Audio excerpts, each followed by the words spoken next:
Sekarang kita masuk ke bagian pengisian proyeksinya. Nah, proyeksi ini akan sebagian besar diambilnya dari bagian assumption yang di atas, tapi ada juga beberapa yang perlu diisinya berdasarkan supporting schedule yang ada di bawah. Nah, kita mulai dari bagian revenue. Revenue ini cukup straightforward ya. Ini mengambilnya dari data periode revenue sebelumnya, kemudian dikali dengan growth di periode di bagian assumption ini, yaitu contohnya bagian pola brand ya yang overseas ini 16%. Nah, begitu juga untuk yang lainnya, ini juga udah diambil dari growth-nya untuk masing-masing ada di bagian assumption ya. Untuk brand Orbis ini juga udah sama. Untuk itu bisa kita langsung tarik ya, soalnya dari total subtotalnya aja langsung sampai other brand-nya. Untuk other brands dan other business ini kita anggap angkanya sama dengan angka revenue di periode aktual sebelumnya ya. Untuk memudahkan karena itu biasanya angka yang tidak terlalu signifikan ya. Kemudian kita Ctrl L sampai sini. Nah, untuk bagian cost of revenue ini menggunakan percentage dari revenue ya di bagian assumption. Ini juga udah ada angkanya ya, angka COGS of revenue untuk masing-masing brand dari Pola, Orbis dan juga other brands-nya. Nah, ini udah saya siapkan ya, tinggal teman-teman tarik aja ke 2033 menggunakan Ctrl R atau Command R kalau menggunakan Mac ya. Teman-teman bisa juga menggunakan simple Ctrl C dan Ctrl V ya untuk formulanya ini ditarik sampai ke akhir periode 2000. Nah, ini angka gross profitnya sudah terisi secara otomatis ya, karena ini penjumlahan dari revenue per main brand ya, sales channelnya dikurangin dengan cost of revenue-nya masing-masing. Nah, begitu juga dengan SGA ya. SGA ini menggunakan percentage dari revenue dikali dengan percentage yang sudah ada di bagian assumption ya. Kemudian R&D dan depreciasi and amortization ini juga udah ada. Kalau DNA ini itu di percentage-nya di bagian assumption tadi berdasarkan dari fixed asset ya. Tapi kalau R&D ini berdasarkan dari total revenue sama seperti SGA. Nah, angkanya ini udah bisa langsung teman-teman tarik ya, atau misalnya boleh coba cara yang lain Ctrl C. Kemudian kalau pengguna Excel bisa langsung enter, tapi kalau di Google Sheet teman-teman pakai Ctrl V atau Command V bagi pengguna Mac. Jika sudah untuk other income, expense atau interest expense ya, ini menggunakan other income atau expense yang menggunakan average dari 5 tahun terakhir. Tapi untuk interest expense ini mengacu ke supporting schedule ya, yang ada di bawah sini ya. Dan ini angkanya sudah terisi ya tadi di bagian depth-nya, jadi teman-teman sudah bisa langsung melanjutkan. Ini bisa langsung ditarik ke akhir periode forecast 2033 menggunakan Ctrl R. Nah, bagian income tax ini kita menggunakan angka dari EBT ini, earning before tax, dikali dengan assumption ya tadi percentage-nya dari income tax periode sebelumnya dibanding dengan EBT dari periode sebelumnya juga, dan di assumption sudah ada. Kemudian non-controlling interest ini kita menggunakan angka actual dari periode terakhir karena ini juga minor ya. Kita langsung tarik sampai 2033 seperti ini.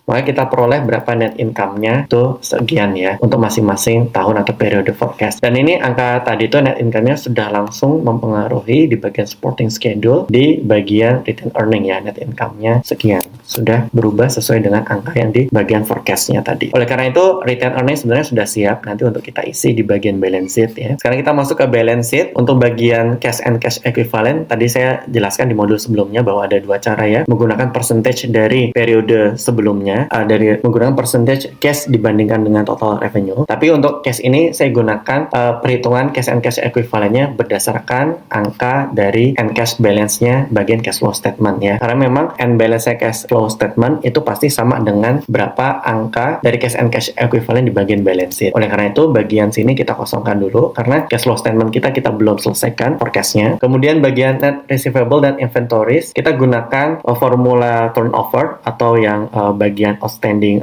days ya, days account receivable dan inventories outstanding. Ini kita menggunakan rumus kebalikannya dari rumus days inventory atau days account receivable outstanding-nya ya. Kita gunakan rumus ini G40 diambil dari total revenue-nya, kemudian dikali dengan ini rasio days-nya ini, kemudian dibagi dengan 365,25 hari. Kenapa kita pakai 365,25? Karena ini menggunakan satu perhitungan kabisat ya, dalam 4 tahun sekali pasti jumlah ada hari di mana tahun yang mana itu jumlahnya 366.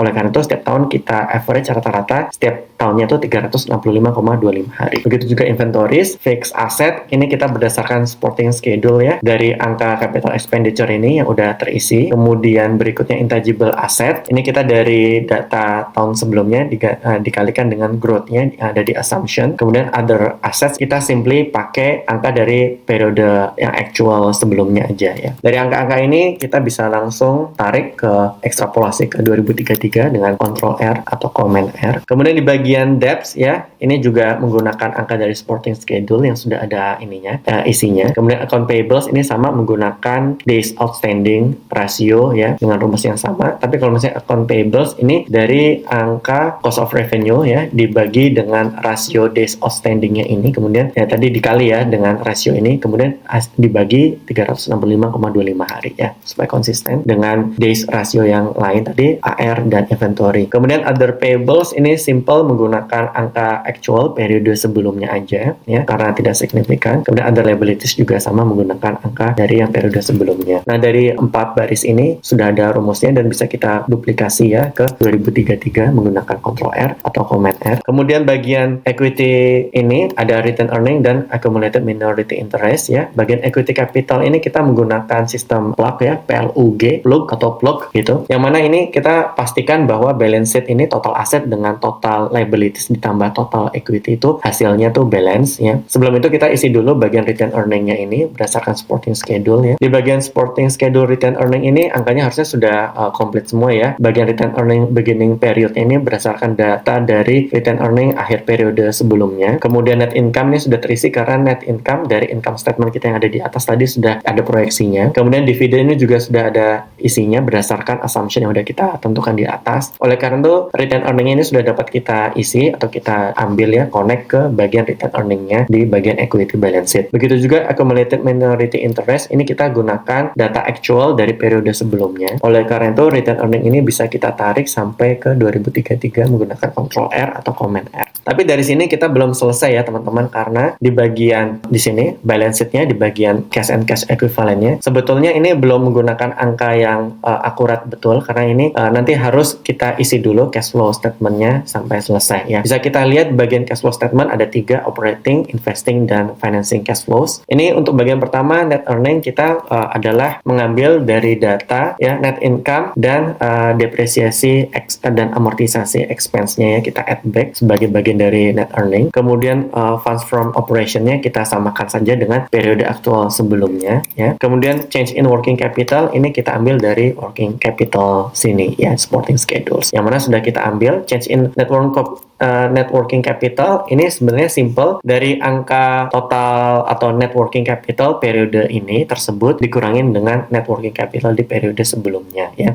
Dan net working capital ini rumusnya adalah dari account receivable ditambah dengan inventory, yaitu sama-sama di bagian current asset, dan dikurangin oleh bagian account payable atau bagian current liability. Nah, dari change in net working capital ini itu dimasukkan di bagian sini ya, proyeksi operating cash flow. Dan dari sini udah bisa kita tarik sampai ke akhir periode forecast 2033 dengan Ctrl R ya atau Command R. Kemudian bagian investing cash flow ini kita bisa lihat bagian sell or purchase fixed assetnya ini berdasarkan dari reporting schedule juga dari CAPEX ya. Ketika ada penambahan CAPEX berarti ini mengurangi dari cash flow di bagian cash flow statement ya, karena kita dianggapnya mengeluarkan uang untuk membeli aset. Dan di bagian sell purchase of investment ini kita pakai 0 aja, kita anggap bahwa periode forecast itu perusahaan tidak melakukan investasi atau penjualan investasi. Nah, dari sini kita tarik sampai akhir 2033 ya. Kemudian di bagian financing cash flow ini kita menggunakan rumus untuk yang bagian issuance atau repayment of debt-nya ya, diambil dari supporting schedule ya. Untuk debt issuance dikurangin sama debt payment atau pembayaran utangnya. Kemudian bagian issuance atau repayment equity-nya kita anggap ini sama dengan periode sebelumnya, karena kita tidak tahu dalam proses equity-nya itu berapa banyak perusahaan akan membagi dividen. Tapi tidak hanya dividen di sini yang kita bahas, tapi juga apakah ada perusahaan issuance stock baru atau repurchase treasury stocks kayak gitu. Oleh karena itu kita anggap secara kumulatif ini angkanya sama dengan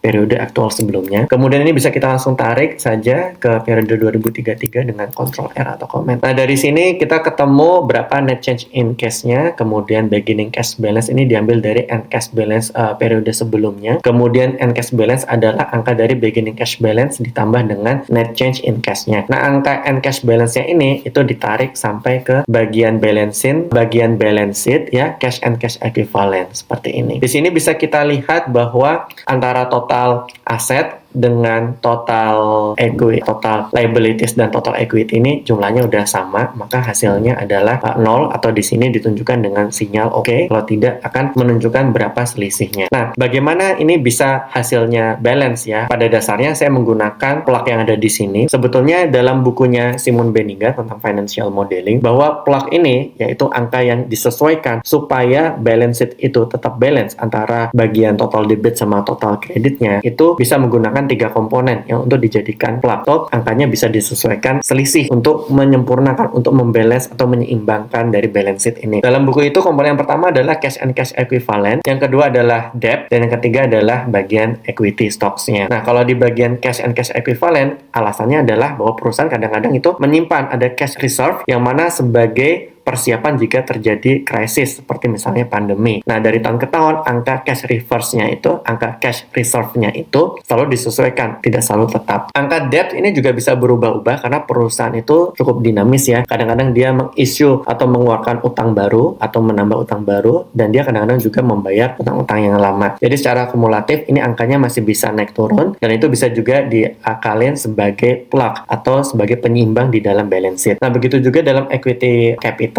Ini perusahaan kita tidak tahu agendanya selain membagikan dividen, kapan perusahaan akan mengisut stok baru atau dia repurchase treasury stock seperti itu. Nah, oleh karena itu kita gunakan equity capital sebagai balancingnya, dan kita peroleh angkanya di sini lumayan logis ya. Dan angka untuk referensi cash flow statement, angka dari cash and balance cash flow statement dibanding dengan cash and cash equivalent di dalam balance sheet ini sudah sesuai, maka hasilnya juga oke. Ya, itulah modul untuk pengisian proyeksi di dalam kasus kelas Pola Orbis ini.